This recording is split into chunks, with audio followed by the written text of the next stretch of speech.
2024, one of the greatest years for democracy in recorded history. 8 of the 10 most populous countries voted in national elections. The only 2 that didn't vote were China, which of course has no system of allowing the people to choose their leaders, and Brazil, because Brazil had had their national election before 2024. Everybody went to the polls. Preliminary results from the world's largest election. In India, after the country's mammoth elections. And the largest democratic exercise in the world. Prize election results. The people of India have given a verdict that will be remembered for a very long time in Indian politics. And spectacular win.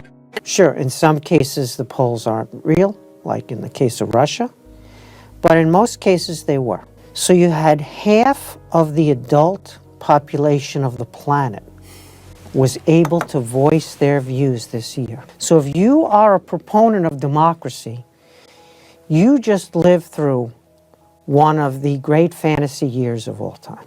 A lot of the conversation is about crisis of democracy, threats to democracy. And so what's going on here?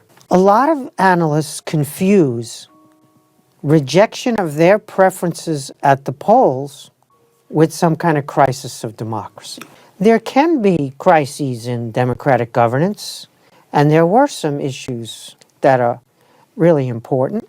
We could look at Venezuela and how the election was won by the opposition, but the regime in power falsified it and refused to admit, even though the opposition proved with the numbers that they had won.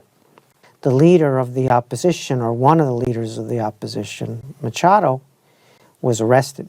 But let's be honest. It was a great year for democracy, and the democratic erosion, backsliding narrative took a beating.